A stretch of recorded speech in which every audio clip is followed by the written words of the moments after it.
മണത്തക്കൊട്ടാരം സീരിയലിൻ്റെ ലേറ്റസ്റ്റ് എപ്പിസോഡിൻ്റെ റിവ്യൂയിലേക്ക് എല്ലാവർക്കും സ്വാഗതം. അങ്ങനെ മാധവനും ചന്ദ്രികനെ കാണാനായിട്ട് സ്റ്റേഷനിലേക്ക് ഓടിപ്പാഞ്ഞെത്തുവാൻ കേട്ടോ വിനു.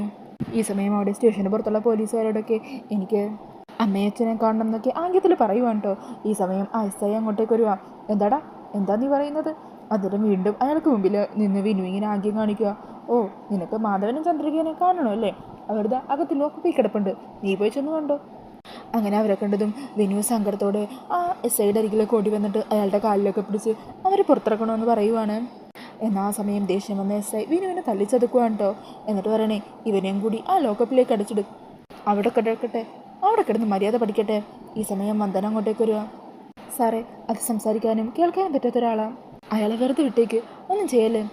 ഇവനെപ്പോലുള്ളവനേക്ക് എങ്ങനെ മര്യാദ എടുപ്പിക്കണമെന്ന് എനിക്കറിയാം, നീ കൂടുതൽ സംസാരിച്ചാൽ നിന്നെയും പിടിച്ച് ഞാൻ ലോക്കപ്പിലാക്കും. അങ്ങനെ വിനുവിനെ ലോക്കപ്പിലുള്ളിൽ അടച്ചിടുവാണ് കേട്ടോ. ഈ സമയം വന്ദന പറയണേ, സാറേ, ദിയമോളെ രാഖിയുടെ സാഗറിൻ്റെ കൂടെ പറഞ്ഞു വിട്ടല്ലോ, ഇനിയെങ്കിലും എൻ്റെ അച്ഛനും അമ്മേനെ പുറത്ത് വിട്ടുകൂടെ? ഞങ്ങളിനി എന്താ ചെയ്യേണ്ടത്? അന്നേരം ആ എസ് ഐ പറയുവാണ്, ഇനി നീ ഒരിക്കലും രാഖിയുടെ വീട്ടിൽ ചെന്ന് പ്രശ്നം ഉണ്ടാക്കില്ലെന്നും ദിയമോളുടെ മേലിൽ നിനക്ക് ഒരവകാശം ഇല്ലെന്നും പറഞ്ഞ് നീ എഴുതി ഒപ്പിട്ട് തരണം.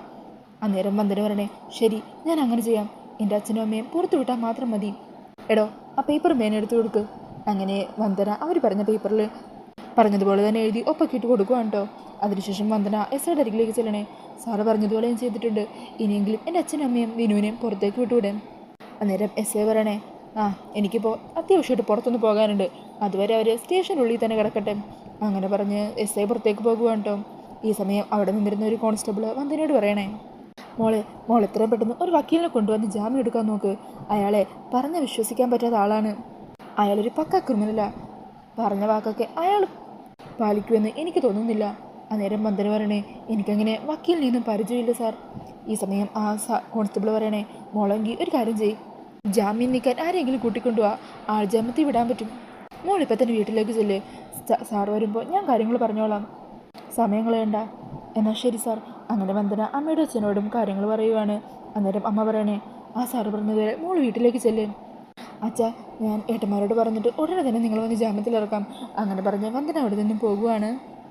പിന്നീട് കാണിക്കുന്നത് വർഷയും ശ്യാമും കൂടി സംസാരിക്കുന്നതാണ് കേട്ടോ. അന്നേരം വർഷ ആകെ മൂടോട്ടായിരിക്കുന്ന കാണുമ്പോൾ ശ്യാമ ചോദിക്കണേ, എന്തു പറ്റി? അല്ല, ഇന്നലെ VIP കാറിലുള്ള യാത്രയൊക്കെ എങ്ങനെയുണ്ടായിരുന്നു? അന്നേരം വർഷ പറയണേ, അയാളുടെ കൂടെ കാറിൽ പോകാൻ എനിക്കൊരു താല്പര്യമില്ലായിരുന്നു, പിന്നെ വേറെ വഴിയില്ലാത്തതുകൊണ്ടാണ് അയാളെൻ്റെ വീട് കണ്ടെത്താതിരിക്കാൻ വേണ്ടി വീടിന് മുമ്പിലുള്ള ഒരു വഴിയിൽ ഞാൻ നിർത്താൻ പറഞ്ഞിട്ട് പോയതാ. പക്ഷേ എന്നിട്ടും അയാൾ എൻ്റെ വീട് കണ്ടുപിടിച്ച് വീട്ടിലേക്ക് വന്നു, എൻ്റെ പെണ്ണാലോചിച്ചു. അത് വെക്കുന്നതും ശ്യാം അങ്ങ് തകർന്നു പോകുവാണ് കേട്ടോ. എന്നിട്ട് നിൻ്റെ വീട്ടുകാരൊക്കെ എന്തു പറഞ്ഞു എന്ന് ശ്യാം ചോദിക്കുമ്പോൾ വർഷ പറയണേ, അയാളൊരു അനാഥനാണെന്നും സ്വന്തം കഠിനാധ്വാനത്തിൽ കെട്ടിപ്പടുത്ത ബിസിനസ്സൊക്കെ നോക്കി നടത്തുന്ന ആളാണെന്നൊക്കെ പറഞ്ഞ് അയാൾക്കിപ്പോൾ ആവശ്യം ബന്ധുവലുമാണത്രേ. അയാളുടെ വിനയവും താഴ്മയുള്ള സംസാരമൊക്കെ കേട്ട് അച്ഛനും അമ്മയൊക്കെ അതിൽ വീണിരിക്കുവാണെന്നാണ് തോന്നുന്നത്. അന്നേരം ശ്യാമിന് വല്ലാതെ വിഷമാകുവാണ്. ശ്യാം ചോദിക്കണേ, എന്നിട്ട് നിൻ്റെ അഭിപ്രായം എന്താ? അന്നേരം വർഷ പറയണേ, എനിക്ക് അയാളെ കണ്ടിട്ട് ഒരു പൊങ്ങച്ചക്കാരനായിട്ട് തോന്നുന്നത്, അയാളുടെ സംസാരം എനിക്ക് തീരെ ഇഷ്ടപ്പെടുന്നില്ല, അതുകൊണ്ട് തന്നെ എനിക്ക് വിവാഹത്തിനൊട്ടും താല്പര്യമില്ല, അത് ഞാൻ എൻ്റെ അച്ഛനോടും അമ്മയോടൊക്കെ പറഞ്ഞിട്ടുണ്ട്. ഈ സമയത്ത് തന്നെ ക്ലാസ് തുടങ്ങാനുള്ള സമയം എന്ന് പറഞ്ഞ വർഷം അങ്ങോട്ട് പോകുവാണ് കേട്ടോ. അപ്പോൾ ഇതെല്ലാം കേട്ട് ശ്യാം ആണെങ്കിൽ ആകെ തകർന്നു നിൽക്കുവാണ്. ഈ സമയം ശ്യാമിൻ്റെ ഫ്രണ്ട്സൊക്കെ അങ്ങോട്ടേക്ക് വരുന്നുണ്ട്. അങ്ങനെ മിഥു ചോദിക്കണേ, എന്തു പറ്റി? എന്താടാ നീ ഇങ്ങനെ തകർന്നു നിൽക്കുന്നേ? എന്താ നിനക്ക് പറ്റിയത്? അന്നേരം ശ്യാം വർഷ പറഞ്ഞ കാര്യങ്ങളെല്ലാം അവരോട് പറയുവാണ് കേട്ടോ. അതൊക്കെ കേൾക്കുമ്പോൾ ഇതും പറയണേ, എടാ, ഇത്രയല്ലോ ഉണ്ടായുള്ളൂ, അവൾക്ക് അവൻ ഇഷ്ടമല്ലെന്ന് പറഞ്ഞു കഴിഞ്ഞല്ലോ, ഇനിയെങ്കിലും നീ നിൻ്റെ ഉള്ളിലുള്ള പ്രണയം മറച്ചു വെക്കാതെ അവരോട് പറയാൻ നോക്ക്, അല്ലെങ്കിൽ മണ്ണും ചരിഞ്ഞവൻ പെണ്ണിനെയും കൊണ്ടുപോകും. നീ നിൻ്റെ മനസ്സ് തുറന്നാൽ അവൾക്ക് എന്താണെങ്കിലും നിരസിക്കാൻ പറ്റില്ല, അവളുടെ ഉള്ളിൽ നിനക്ക് വലിയ സ്ഥാനമുണ്ട്. പ്രണയം കൂടി തുറന്നു പറഞ്ഞു കഴിഞ്ഞാൽ പിന്നെ കാര്യങ്ങളെല്ലാം ക്ലിയറായി, അവൾ തിരിച്ച് നിന്നെ പ്രണയിക്കും, പിന്നെ നിങ്ങളുടെ വിവാഹം വൈകാതെ തന്നെ നടക്കും. അന്നേരം ശ്യാം പറയണേ, ശരിയാ, നാളെ തന്നെ ഞാൻ എൻ്റെ മനസ്സ് തുറക്കും, അവളോട് എല്ലാ കാര്യങ്ങളും അവളോട് ഞാൻ പറയും. ഈ സമയത്ത് ശ്യാമിൻ്റെ ഫോണിലേക്ക് അമ്മ വിളിക്കുന്നുണ്ട്. അന്നേരം ഇതും പറയണേ, എടാ കോൾ എടുക്കടാ. വേണ്ട, ഇപ്പം എനിക്ക് ആരോടും സംസാരിക്കാൻ താല്പര്യമില്ല. അങ്ങനെ പറഞ്ഞ് ശ്യാം കോൾ കട്ടാക്കുവാണ്. എന്നിട്ട് ഫോൺ ഓഫാക്കി വെക്കുവാണ്. പിന്നീട് കാണിക്കുന്നത് വീട്ടിലെത്തുന്ന വർഷേനെയാണ്.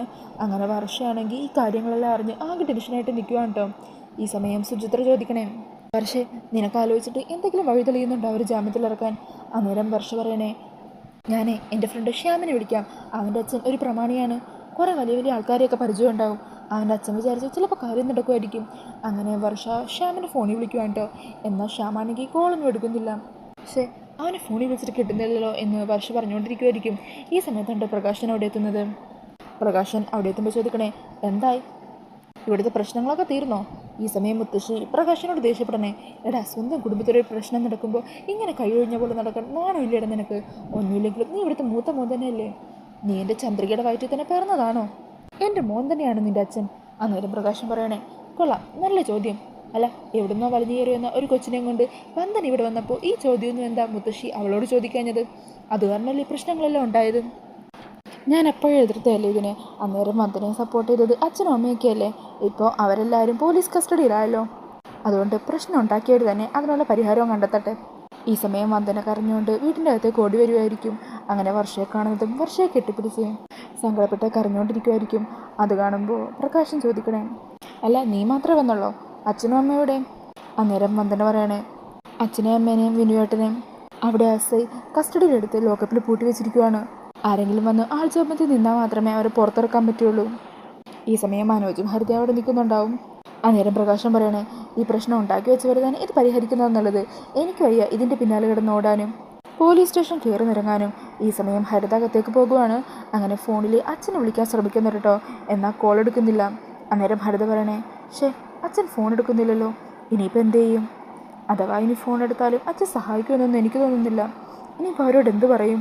അങ്ങനെ ഹരിത പുറത്തേക്ക് വന്നിട്ട് പറയണേ, അതെ, ആരും പേടിക്കേണ്ട, അച്ഛനെ വിളിച്ചിട്ടുണ്ട്, അച്ഛൻ ഇനി വേണ്ട കാര്യങ്ങളെല്ലാം ചെയ്തോളും. അങ്ങനെ ഹരിത പറയുന്നത് കേട്ട് എല്ലാവരും സമാധാനത്തോടിരിക്കുകയാണ്. പിന്നീട് കാണിക്കുന്നത് പോലീസ് സ്റ്റേഷനാണ് കേട്ടോ. ഈ സമയം അവിടുത്തെ കോൺസ്റ്റബിൾ മാധവനോടും ചന്ദ്രികയോടും വന്ന് ചോദിക്കണേ, അല്ല നിങ്ങൾക്ക് ആൺമക്കൾ ആരും ഇല്ലേ? ഉണ്ടല്ലോ, അവരൊന്നും ഈ വിവരം അറിഞ്ഞിട്ടുണ്ടാവില്ല എന്ന് ചന്ദ്രിക പറയുക. അന്നേരം ആ പോലീസുകാരൻ പറയണേ, അങ്ങനെയാണെങ്കിൽ അവരുടെ നമ്പർ ഞാൻ വിളിച്ചു പറയാം. അത് വേണ്ട, മോളിപ്പോൾ അവിടെ എത്തിയിട്ടുണ്ടാകുമല്ലോ, അവൾ കാര്യങ്ങളൊക്കെ പറഞ്ഞിട്ടുണ്ടാവും, അവരുടനെ തന്നെ വരുമായിരിക്കും. എന്നാൽ ശരി എന്നും പറഞ്ഞ് അയാൾ അവിടെ നിന്ന് പോകുവാണ് കേട്ടോ.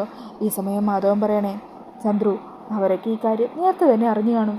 പ്രകാശൻ ഈ കാര്യം അറിഞ്ഞാൽ തന്നെ ജാമ്യത്തിലിറക്കാൻ ഇവിടെ വന്ന ചിലവാകുന്ന ചിലവുകളെക്കുറിച്ചായിരിക്കും അവൻ ചിന്തിക്കുന്നത്. മനോജിന് ഇങ്ങനെയുള്ള കാര്യങ്ങളിൽ കുറച്ച് മനസ്സിപ്പെട്ടുണ്ട്, എങ്കിലും ഹരിത പറയുന്നതിനപ്പുറം അവന് മറ്റൊന്നുമില്ലല്ലോ. മക്കൾക്കെല്ലാം നമ്മളൊരു ബാധ്യതയായി. അന്നേരം ചന്ദ്രിക പറയണേ, അങ്ങനെയൊന്നും പറയല്ലേ. നമ്മുടെ മോൻ നമ്മൾ ജയിലിലാണെന്നറിഞ്ഞ് ഓടി വന്നില്ലേ, ഇവിടെ നമ്മുടെ ഒപ്പം അവനും നമുക്ക് താങ്ങായും തണലായും നിൽക്കുന്നില്ലേ? അന്നേരം മാധവൻ പറയണേ, ശരിയാ, നമ്മുടെ കൂടെ ഇവ മാത്രമേ ഉണ്ടാകുള്ളൂ, അവസാനം എൻ്റെ ചെതിക്ക് കൊള്ളിവെക്കാനും എന്ന് പറഞ്ഞ മാധവനോടെ പൊട്ടിക്കരയുവാണ് കേട്ടോ. പിന്നീട് കാണിക്കുന്നത് തിരികെ എത്തുന്ന മാധവനെയും ചന്ദ്രികനെയും വിനുവിനെയൊക്കെ കാത്ത് എല്ലാവരും വീടിന് മുറ്റത്ത് തന്നെ ഇരിക്കുവാണ്. ഈ സമയത്തായിരിക്കും കേട്ടോ പോലീസ് ജീപ്പൊക്കെ അങ്ങോട്ടേക്ക് എത്തുന്നത്. അത് കണ്ട് ടെൻഷനോട് കൂടി എല്ലാവരും മുറ്റത്തേക്ക് നോക്കി നിൽക്കുവാണ്. അങ്ങനെ ഒരു സീൻ കാണിച്ചുകൊണ്ട് ഇന്നത്തെ എപ്പിസോഡ് വരുവാണ്. അപ്പോൾ ഈ ഒരു റിവ്യൂ ഇഷ്ടമായിട്ടുണ്ടെങ്കിൽ മറക്കാതെ വീഡിയോ ഒന്ന് ലൈക്ക് ചെയ്യണേ. കൂടുതൽ റിവ്യൂസിനായിട്ട് ഈ ചാനലൊന്ന് സബ്സ്ക്രൈബ് ചെയ്ത് സപ്പോർട്ട് ചെയ്യണേ. താങ്ക്